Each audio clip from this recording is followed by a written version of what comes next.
Hi everyone, Christina here. Welcome to another card video at my YouTube channel and blog.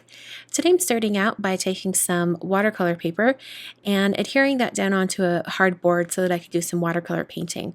So this paper that I'm using today is Arches Cold Press, and I've just taped that down using some blue painter's tape. The watercolors that I'm using today is from Sakura Koi, and this is their 48 box of colors. I'll have that linked in the supplies below.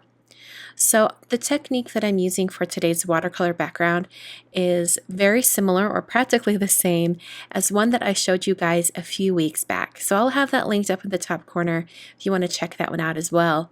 I have been obsessed with this particular way of painting backgrounds ever since I tried it a few weeks ago, and I cannot let it go. I had to do another card using that same technique, and this time I thought I would change up the colors and also add a stamped element onto my card. So like I did in that other video, I started out by painting a layer of a really faint color. In this case, I did more of like a very faint teal color. I dried that, and then I re-wet the entire piece and started dropping in some darker shades. So I'm using kind of a navy color and also a teal, and I'm just dropping those colors in and letting them kind of fan out and the edges really soften. And the reason those edges soften and fade out is because it's the colors being dropped onto wet paper. So I did wet the entire piece of watercolor paper before I started dropping in all of those colors. So once again, I'm drying that with my heat tool. You could let this air dry if you'd like, but I'm a little impatient and wanted to keep going. So I re-wet that entire piece once again, and now I'm dropping in some different types of watercolor paints. These are from Finetec. They are a metallic pearlescent watercolor, and I'm using a gold shade, the blue shade, and also that teal, so it kind of mimics the two colors that I was using on the previous layers. And I'm just dropping in those colors so they kind of form different areas of color or different blooms of color. And you won't really see the metallicness of these as much until I tip the project in the light here in a minute. So I'm using my heat tool to dry this off once again, but I'm also going to add in some additional like paint splatters or paint droplets. So I'm going to put a bunch of paint on the edge of an acrylic block and then use my brush to kind of sweep off the edge and flick those droplets down onto my watercolor piece. And my alarm is going off, so please ignore that. I'm going to turn it off. There we go. So I used the same three colors, the gold, the blue, and the teal. And I just dropped that on. I had one little water droplet and sopped that up. And then I used my heat tool to dry this again. And like I said before, you don't have to use a heat tool for all the drying. You could definitely let this air dry. In fact, in some cases, when you let it air dry, it looks even better because the colors soften on the edge even more and fade out even more. So it's completely up to you if you want to use a heat tool or not. You could also use a hair dryer in this case because you're just speeding up the drying of the paper. So now I'm going to take some vellum. This is vellum from Basil. I'm putting that in my Misty stamping tool, and I'm going to use this stamp set from Altenew. This is called Baby Balloon, and I thought it'd be really fun to use the really intricate outline image of the hot air balloon and have that embossed in gold embossing powder. So I'm going to prep my vellum with an anti-static powder tool.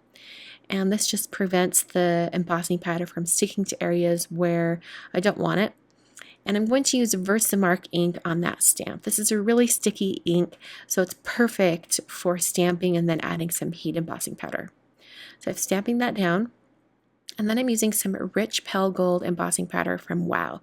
Now, if you're looking for a really awesome gold embossing color, rich pale gold from Wow is the one. It's not too golden and it's not too brassy. It's the perfect shade of gold, and I really love this shade. So I used my heat tool to melt that until it was smooth. And then I stamped the banner shape from the stamp set onto some white cardstock. This is just some Neenah Solar White cardstock. And I stamped that and then did the same embossing powder. And that makes it so I have that shape there, so then I can stamp the congratulations from the stamp set in that banner. There's a few different greetings you can choose from, and I chose congratulations because this card is going to a friend who just announced that they're expecting their second child, and it happens to be a boy. So I thought that would be really fun to kind of use some more traditionally masculine colors, and you can use whatever colors you want. I'm all for whatever these days, but using some blues and greens, I thought that'd be really fun. So I used the coordinating dies that go with that stamp set and cut out the balloon and the banner. And then I'm going to color the back side of the balloon with this Copic marker. This is a BG75 Copic marker, and I'm coloring on the back because embossing powder will ruin the tips of your Copic markers. So if you want to do this technique where you're coloring on vellum and it can show through, always make sure that you use your Copic marker on the back side of whatever you're doing. And also remember that you should use a little bit of a darker shade than you might think, because the vellum really kind of mutes the shade. So there's my balloon with just those stripes on there. And I'll remove my watercolor piece from my board, and then I'm going to cut it down so that it's just slightly smaller than a regular size card. My card base is made out of some Neenah Solar White 110-pound cardstock, and I've scored that at 5.5 to create a top folding card. I'll just press down that fold with my bone folder. So then I'm going to start assembling my card. I put some adhesive on the back of the watercolor piece, and I just used some Tombow Extreme adhesive. Place that down directly onto the card front and press that down with my fingertips. And then I'm going to take a little strip of foam tape, and I've removed the release paper on both sides, and then I can kind of bend it so it goes along with that curved shape of the banner, and I'll place that over the balloon. Now this banner going over the top of this balloon gives me the perfect opportunity for where to put adhesive on the back of this vellum. Vellum is particularly tricky on where to put adhesive because it's normally going to show through no matter where you put it. So if it's behind an area where that you've colored in, like behind that blue marker that I added or behind the banner, those are some great spots to add some adhesive, and that's going to hold it down onto the card. So I'm pressing that down with my fingertips, giving it just a minute or two to dry. The adhesive I'm using today is from Ranger, and this is the multi-medium matte. And I also have a quilled precision tip on the bottle. So I'll have the precision tip and the adhesive linked in the supplies section below, in the video description below the video at YouTube, or in the supplies at my blog. So now I'm going to take that card and I'm going to stamp a greeting on the inside. So I'm opening up my card, I'm going to place it in my MISTI stamp positioning tool, and I'm going to stamp this really cute greeting from Winnie the Pooh. It's from Winnie the Pooh, and I thought it'd be perfect for this card here. My friend that I'm giving it to, you guys might know her if you've been following me a long time. She is Pretty Neat Living here on YouTube, and her family has a home out in Utah, and they come out in August and stay for a while each summer. And so I get to give this card to her in person. So I thought it'd be really fun to include this quote from Winnie the Pooh. It's a favorite of hers, and it's just a little bit more personal. I thought that was really meant to be that stamp set had the quote in it.